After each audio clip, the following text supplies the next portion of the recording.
আর এখানে একটা জিনিস এনেছি, এটা দেখাচ্ছি খুলে।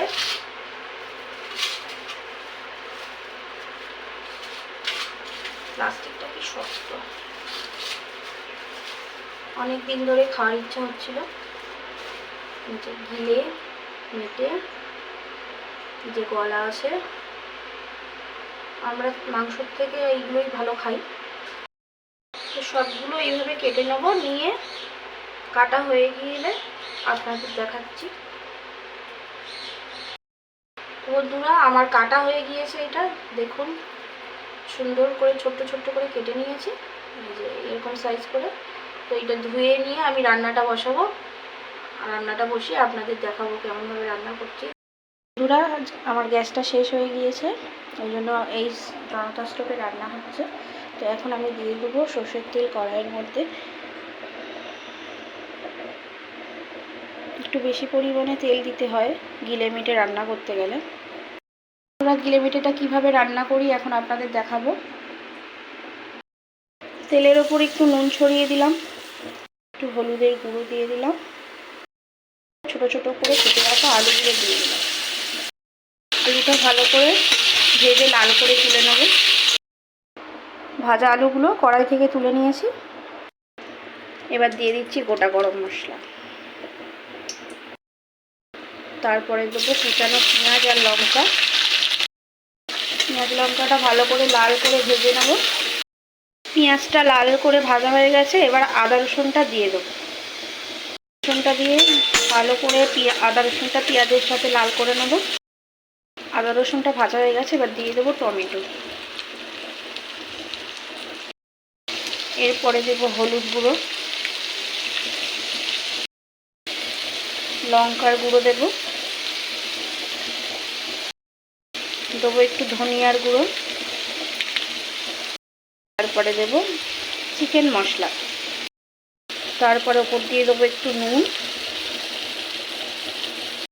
তারপরে দিয়ে দেবো 2-4টে দানা চিনি। এবার মশলাটা ভালো করে কষিয়ে নেব।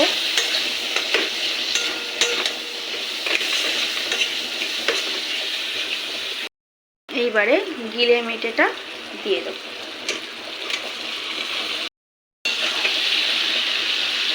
গিলে মেটেটা ভালো করে কষিয়ে নেব। গিলে মেটেটাকে বেশ সুন্দর করে এইভাবে কষাতে হবে যতক্ষণ না নিচ থেকে তেল ছেড়ে যাচ্ছে। এই যে নিচ থেকে দেখুন তেল উঠছে, আর একটু কষাতে হবে। মাংস থেকে বেশ অনেকটাই তেল ছেড়ে এসছে। এবার আমি দিয়ে দেবো ভেজে রাখা আলুগুলো। এই আলুগুলো দিয়ে এখনও 10-15 মিনিট কষাতে হবে। মাংসটা কষাতে কষাতে এরকম নিচে এরকম তেল উঠে গেছে। এবার আমি অল্প করে জল দিয়ে দেবো, অল্প পরিমাণে জল দিয়ে দিলাম। ঝোল দেওয়ার আগে একটু কষানো মাংস তুলে রেখেছি, আমার মেয়ে খেতে ভালোবাসে। তরকারিটা এবার চাপা দিয়ে দেবো। এইবারে তরকারির ঢাকনাটা খুলবো, দেখি কত দূর জল মরেছে কিনা। পুরো তরকারিটা হয়ে গিয়েছে। তরকারিটা এবার আমি নামিয়ে ফেলবো। একটু ঝোল ঝোল রেখেছি, একেবারে একদম কষা করিনি। এইরকম হয়েছে তরকারিটা। তরকারিটা নামিয়ে নিয়েছি, এবার খেয়ে দেখার পালা।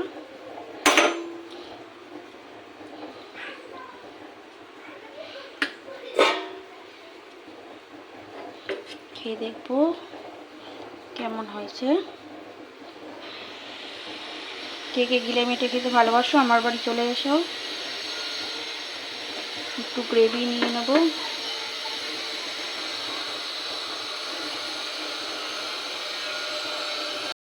রান্না করতে করতে ঘেমে পুরো স্নান হয়ে গিয়েছি। এইবারে খেয়ে দেখার পালা।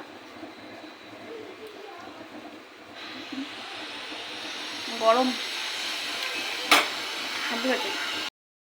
টাটা, সবাই ভালো থাকবেন, সুস্থ থাকবেন, আর আমার ভিডিওগুলো অনেক অনেক লাইক, কমেন্ট ও সাবস্ক্রাইব করবেন।